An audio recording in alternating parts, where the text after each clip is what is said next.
Well, 5 years ago, we had a speaker come to our fine gathering and talk to us about the root causes of ill health. So 5 years later, we've asked Dr. Sir Michael Marmot to come back and talk with us a bit about what's happened these last 5 years. Dr. Marmot, you know, is the director of the Institute of Health Equity, also known as the Marmot Institute. He's the chair of the European Review on the Social Determinants of Health and the Health Divide. He's director of the International Institute for Society and Health and an MRC Research Professor of Epidemiology and Public Health at the University College of London. He's also a good friend. My friend, Sir Michael Marmot.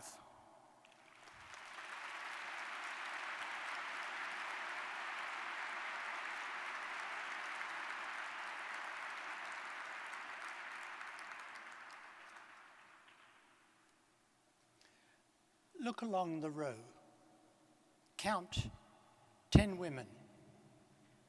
If we were in Afghanistan, assuming women were allowed in, one of those women would die during her life from a maternal-related cause. 1 in 10. Imagine 7 of these vast arenas. In the best-off part of Europe, 1 woman in 46,500 would die during her life of a maternal-related cause. That is entirely unnecessary. This enormous toll of women's lives, of children's lives, of people's lives is entirely unnecessary. As I'll tell you in a moment, I've just completed a European review of social determinants of health and the health divide, and I made an unlikely assumption that the United States of America was a European country. I should say the European region of WHO is 53 member states. It includes the whole of the former Soviet Union, so Kazakhstan and Kyrgyzstan. It stretches so far east, you can just about touch Sarah Palin.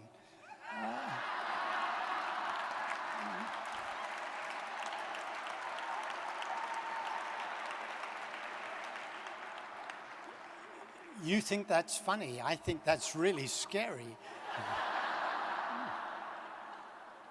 So I asked for maternal mortality, how would the United States look? It turns out 37 countries have lower maternal mortality ratios than the USA. You rank just behind Turkey and just ahead of the Ukraine. 2 months ago, I spoke to a meeting with the American Gynecological and Obstetric Society, and I said, I would be convinced if you told me you provided the best obstetric care in the world.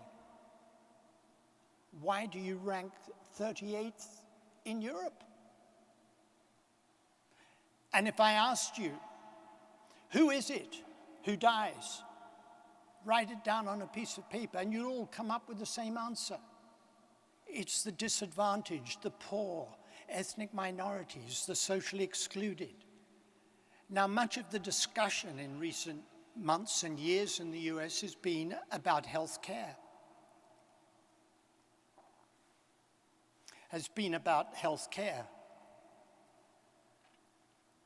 But having mentioned maternal mortality, which is healthcare related,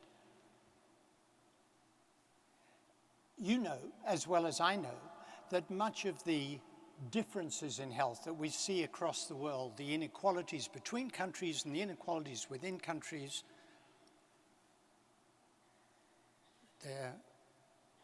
I'll move it on.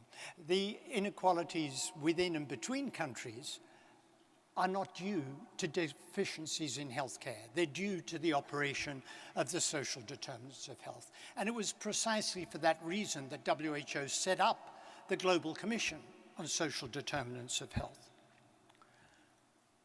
When we reported, we said social injustice is killing on a grand scale. Somewhat unusual for a WHO report to have that on the cover.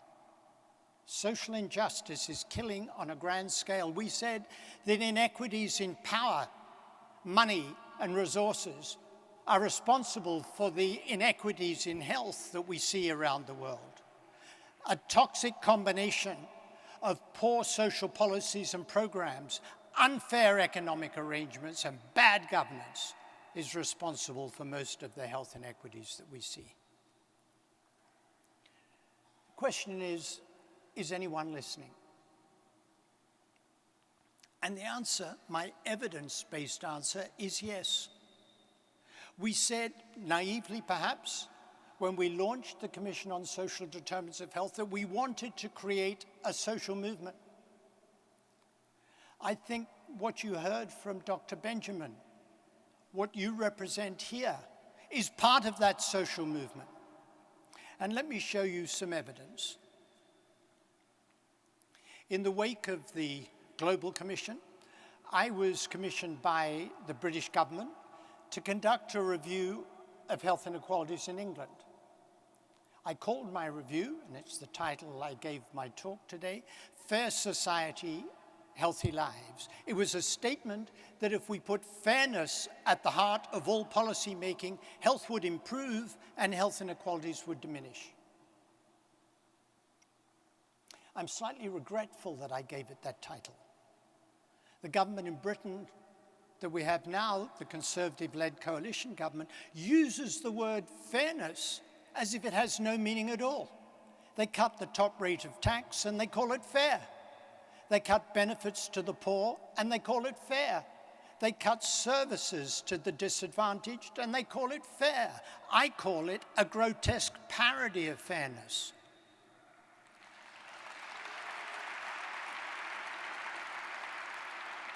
And I debated with our health minister at British Medical Association House, BMA House, and I said to him, I use health equity in a technical sense. The systematic inequalities in health between social groups that are judged to be avoidable by reasonable means and are not avoided are unfair. Therefore, any government policies that retard progress toward reduction of these avoidable health inequalities are unfair. And that's how we should judge policies across the whole of society. And as I'll finish with, I'll tell you about our European review of social determinants of health and the health divide that we launched in London last Wednesday. This was figure 1 from my English review. And in a way, it set the intellectual framework for everything that followed. This is every neighborhood in England classified by deprivation. So at the upper end, you have the most affluent. At the other end, you have the most deprived. And the top graph is life expectancy. And what you can see is that people in neighborhoods near the very top have shorter life expectancy than those at the top. Those in the middle have shorter life expectancy than those near the top. And so on, all the way from top to bottom.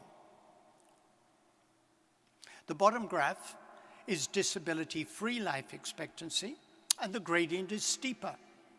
The gap between top and bottom, which was 7 years for life expectancy, is 17 years for disability-free life expectancy. And that means that people at the top are living 12 years of their lives on average with disability, and people at the bottom, shorter lives, but are living 20 years of their lives with disability.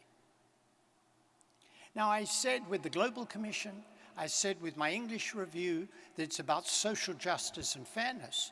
People have said to me, no government will take you seriously unless you can make the economic case. So I've said, okay, I've got a cost-effective intervention to deal with that large gap in disability, that 20 years of life spent with disability. Hand out free cigarettes to the poor. You're not applauding. Of course you're not applauding. It's morally corrupt. We don't do things just because they're cost effective and cheap. We do what's right.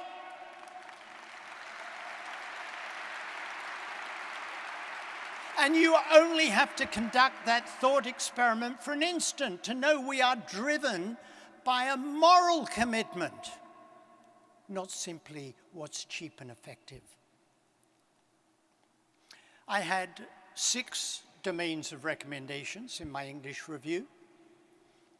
Every child should have the best start in life, education and lifelong learning,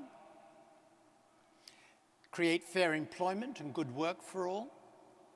This 4th one is a really radical one. In a rich society, everyone should have the minimum income necessary for a healthy life.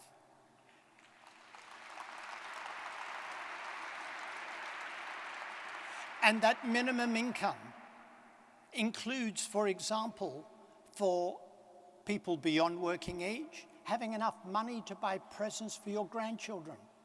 How can you lead a life of dignity if you can't buy presents for your grandchildren? And that's what we mean by a healthy life.